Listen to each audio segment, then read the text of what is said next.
Historia en 5 minutos. Bienvenidas y bienvenidos a Historia en 5 minutos. Yo soy Alejandra y hoy tenemos con nosotros a un invitado muy especial que es Miguel de Lis, que si no conocéis su canal, vamos, ya estáis tardando. Cuando acabe el vídeo ahí os quiero ver porque es un canal que está... Así que Miguel, bienvenido. Saludos, ¿cómo estáis? Desde aquí quiero agradecer a Alejandra que me haya dejado salir en su canal un ratito para hablar de egiptólogos. Veréis que este vídeo está muy interesante, que se puede aprender mucho, tanto como el otro vídeo que hemos hecho en mi canal donde analizamos los errores históricos de la momia. Espero veros por ahí, pero primero quedaros en este vídeo que vamos a aprender mucho y de una manera muy interesante. Así que ya estamos ready, vamos a tope con el tema y vamos a repasar los 7 egiptólogos que hicieron historia o algo así. Él fue un gran estudioso de las lenguas antiguas y al igual que Kircher, él sabía que el copto era una evolución del egipcio antiguo, aunque no compartía todas las ideas de Kircher. ¿Y qué es el copto? Te estarás preguntando, a lo mejor te suenan por la iglesia copta, esa escisión de la iglesia ortodoxa que tienen su propio papa y de vez en cuando salen en las noticias. Copto viene de Egipto, de egipcio.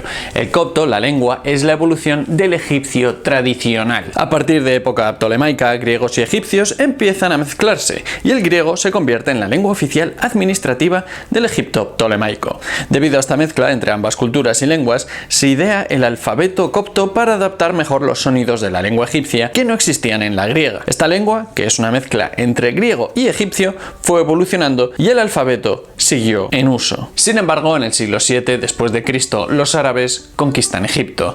Es ahí cuando la mayor parte de la población adopta la religión musulmana, pero los que permanecen en el cristianismo siguen manteniendo la lengua copta. En 1799, cuando Champollion tenía 9 años, se descubrió en Egipto la piedra Rosetta. Esta piedra contiene 3 inscripciones que dicen lo mismo en 3 escrituras diferentes. En primer lugar, está escrito en jeroglífico, debajo en demótico y abajo del todo en griego. Es habitual pensar que Champollion él trabajó con la piedra Rosetta original, pero no es así. Esta fue desplazada al British Museum en 1801 y ahí sigue, podéis verla, ir a verla, pero él trabajó con copias, entre otras cosas porque él era un niño en 1801 y además estaba en Francia. Sin embargo, él era muy listo porque con 18 años ya había logrado hacer una analogía entre 15 símbolos del demótico con el copto y además también había logrado asignar sonidos a los jeroglíficos. No a todos, pero sí a algunos. No fue hasta 1822 cuando Champollion tenía 32 años,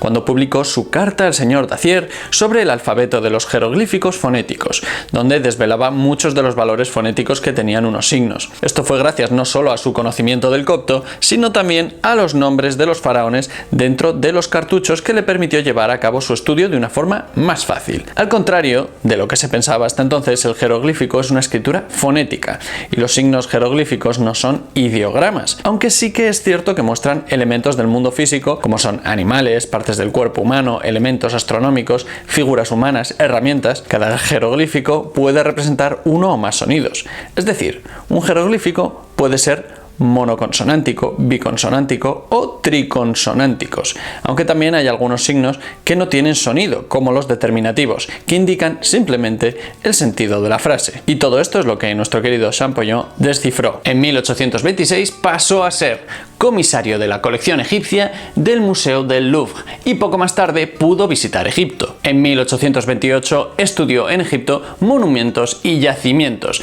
Así descubrió el país nilótico y perfeccionó sus estudios sobre la lengua egipcia. Sin embargo, muy jovencito falleció en 1832 y 4 años más tarde se publicó su libro sobre gramática egipcia, libro que le habría reportado grandes beneficios de no ser porque estaba muerto. En fin, Champollion no solo nos ha dado un apellido con el que hacer burdos juegos de palabras quizás demasiado básicos, sino que también aportó muchísimo a la egiptología. Gracias a él, la egiptología ha podido desarrollarse ampliamente en los últimos 2 siglos. Amelia Edwards era una escritora y viajera inglesa que había publicado un libro sobre viajes sobre una zona de Italia ya por 1872 y después de Italia se había ido a Francia, pero no fue muy bien el viaje porque no paraba de llover. Como la lluvia no cesaba, ella y su amiga Lucy Renshaw decidieron irse a Egipto principalmente por el clima, porque Egipto era más seco y podían estar más a gusto, no porque a ellas les interesase especialmente ver desierto y piedras. Si te lo estás preguntando, sí, todo apunta a que Amelia Edwards era lesbiana. Hay algunos autores que dicen que es pura especulación si era lesbiana o no. Lógicamente, Edwards allá por el siglo XIX no iba a ir pregonando por ahí que era lesbiana, pero por relaciones que tuvo con amigas suyas a través de cartas, en fin, nos dan pistas de que seguramente Edwards era lesbiana, muy probablemente, y si no era lesbiana, yo me atrevo a decir que al menos era bisexual, porque en fin, en las cartas y demás, pues se ve que ahí hay tema. Que ya sé que va a haber gente que va a decir, bueno, ¿qué pasa? ¿Que las mujeres no podemos tener amigas? Sí, pero bueno, hay tipos y tipos de amigas. No sé si me explico. Edwards y Renshaw llegaron a Alejandría el 27 de noviembre de 1873 y desde allí, después de hacer una cuarentena de 2 días, se fueron al Cairo. Una vez que Edwards empezó a explorar Egipto, quedó fascinada por el ambiente. Poco después de su llegada, el 13 de diciembre, Edwards y Renshaw se montan en un barco y van recorriendo el Nilo, visitando los monumentos, visitando todo Egipto, y durante este viaje Edwards quedó tan fascinada por Egipto que escribió un libro que se llama 1000 millas Nilo arriba y que se publicó con dibujos de la propia Amelia. Este libro es muy interesante a nivel arqueológico porque documenta la situación de Egipto y sus yacimientos a finales del siglo XIX. Una cosa que a mí me fascina, me encanta,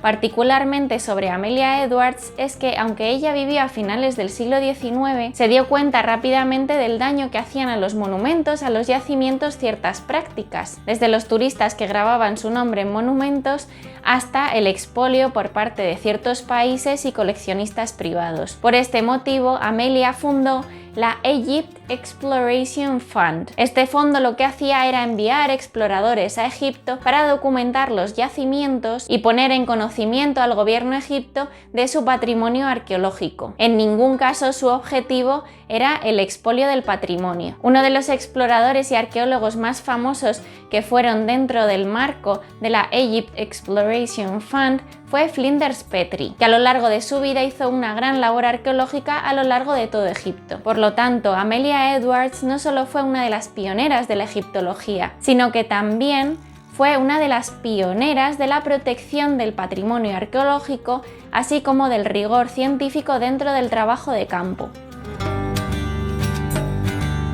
Petrie desde muy joven se interesó por la arqueología y el estudio del pasado. Con 27 años, en 1880, viajó por primera vez a Egipto con el objetivo de estudiar las grandes pirámides de Giza, porque Petrie la había liado un poco cuando con 22 años publicó un libro sobre las pirámides que generó bastante debate entre los egiptólogos, por lo que se vio obligado a visitar Egipto él mismo para poder llevar a cabo mediciones y corroborar si lo que había publicado hacía 5 años era verdad o no. El libro que publicó se llamaba Investigaciones sobre la Gran Pirámide, basado en las teorías del astrónomo Charles Piazzi Smith. Finalmente, él en Egipto, tras estudiar el área, las dimensiones y la forma de las pirámides de Giza, pues descubrió que estaba equivocado, que las teorías de Piazzi Smith pues no eran correctas y él simplemente rectificó. Petrie se dio cuenta que algunos sitios de gran importancia arqueológica estaban siendo destruidos y entonces ahí fue cuando fue consciente de que tenían que mejorarse las técnicas de excavación, porque a veces parece que iban por ahí sacando objetos y restos del pasado con un bate de béisbol. Por ese motivo, Petrie idea una técnica de excavación para poder conservar mejor el patrimonio. Justo en ese momento, Amelia Edwards había fundado la Egypt Exploration Fund, por lo que al poco tiempo Edwards contactó con Petrie para que llevase a cabo la segunda campaña de excavaciones de esta institución en Egipto. Durante esta campaña, Petrie implementa un nuevo sistema de excavación donde no solo tuvieron en cuenta los grandes objetos, tales como papiros, templos, tumbas, etc., sino que también puso en valor la importancia de otro tipo de objetos del pasado que hasta ahora habían pasado desapercibidos. Además, él pensaba que para entender el Egipto antiguo no solo había que centrarse en la documentación o en las excavaciones, sino también prestar atención a todos esos objetos, aquellos pequeños detalles que pasaban desapercibidos y muchas veces no se le daba importancia, y servía también para entender el pasado. y dar un contexto a todo lo que se estaba estudiando. Petrie llevó a cabo un importante trabajo de documentación en Egipto desde 1880 hasta 1926, nada más y nada menos, 46 años, a lo largo de todo Egipto. Además, fue muy rápido a la hora de publicar sus hallazgos, así como mostrar la máxima información posible en cada publicación, para aquel que leyese su obra tuviese la máxima información disponible sobre lo que se había encontrado en ese yacimiento en el que Petrie había estado trabajando. Finalmente, por algunas divergencias con la dirección, él dejó la Egyptian Exploration Fund, pero él fundó sus propias instituciones, la Egyptian Research Account y el British School of Archaeology, que además pudo dirigir junto con su mujer, con Hilda. Petrie es considerado uno de los padres de la egiptología y de la arqueología en Egipto. Su legado es tan importante que sus estudios se siguen manejando incluso a día de hoy.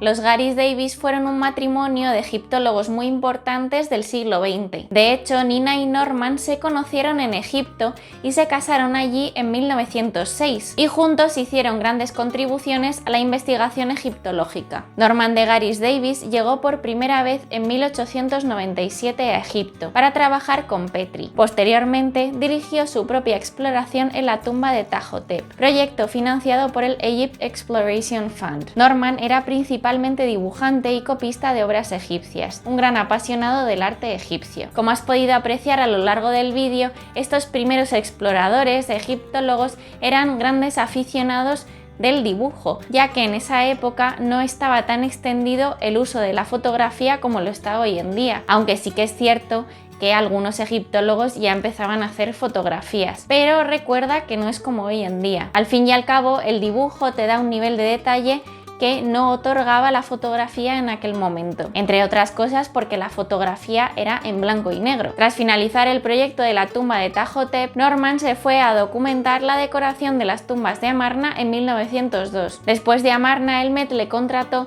para formar parte de la expedición que se desarrollaría en Tebas. Fue en esta época cuando Nina y él se conocieron. Seguramente lo que les unió fue su gran amor por el arte, ya que Nina era artista. Al principio de casarse, Nina solamente ayudaba a Norman en su trabajo, pero finalmente el Met observó la gran calidad de su técnica y acabó contratando a Nina para realizar copias de las obras. Nina y Norman realizaron su trabajo en Tebas y vivieron allí hasta 1939, en la antigua casa de Sir Robert Mont. Durante las campañas que llevaron a cabo en Tebas les acompañó Harry Burton, un fotógrafo que fue muy importante dentro de la arqueología egipcia, porque Burton fue el que después fotografió todos los hallazgos de la tumba de Tutankamón. Además, esta pareja trabajó con otro egiptólogo muy importante de la época que fue Gardiner y le ayudaron en la elaboración de su libro sobre gramática egipcia. La labor de los Davis fue muy importante, ya que realizaron un trabajo de documentación de las tumbas y de las pinturas exhaustiva, además de difundir y preservar el estudio sobre el arte egipcio.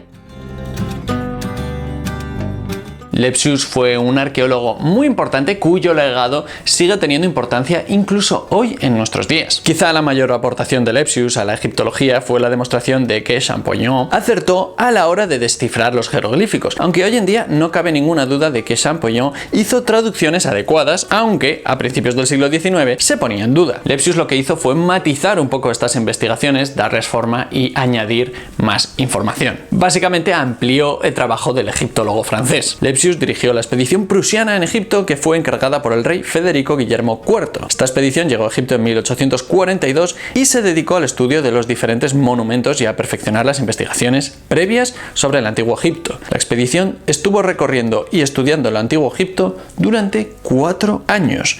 Dentro de este contexto nació la gran obra de Lepsius, que es una publicación en varios volúmenes sobre los yacimientos y monumentos del antiguo Egipto. Por lo tanto, nada más y nada menos, la gran aportación de Lepsius fue la compilación y el perfeccionamiento de todos los estudios sobre el Egipto antiguo que se habían llevado hasta el momento. Muchas veces los grandes avances científicos no consisten en encontrar grandes cosas, sino en matizar, dar forma y dar a entender ciertas cosas.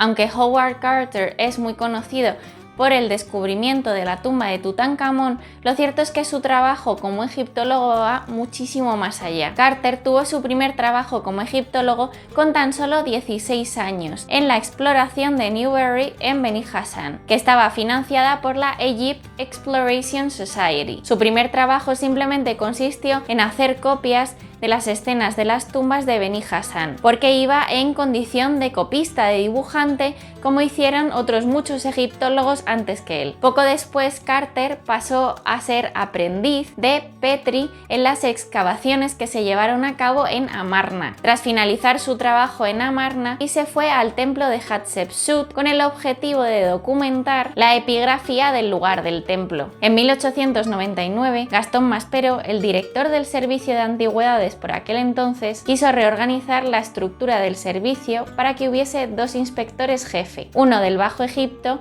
y otro del Alto Egipto. El cargo de inspector jefe del Alto Egipto se lo dieron a Howard Carter. En esta época, Carter trabajó en el área occidental de Luxor, que es donde está el Valle de los Reyes. En 1905 pasó a ser inspector jefe de la zona del Bajo Egipto, y cuando volvió a Luxor en 1906 dejó la arqueología durante un tiempo y se dedicó a vivir de las acuarelas que realizaba de los monumentos y de hacer de guía turístico. Después de 3 años de descanso de la arqueología, en 1909 Carter volvió a realizar excavaciones. En este momento es cuando empieza su relación laboral y arqueológica con Lord Carnarvon. Durante estos años descubrieron tumbas y bueno, tampoco les iba del todo mal. En 1917, Carnarvon recibe permiso para excavar en la zona del Valle de los Reyes, por lo que guiados por Carter empiezan las labores de prospección arqueológica. Se tiraron varios años sin encontrar absolutamente nada, hasta que en noviembre de 1922 Carter encuentra la entrada a la tumba de Tutankamón. La tumba de este faraón es mundialmente conocida por los tesoros que se encontraron allí dentro. Sin duda alguna, el hallazgo de la tumba de Tutankamón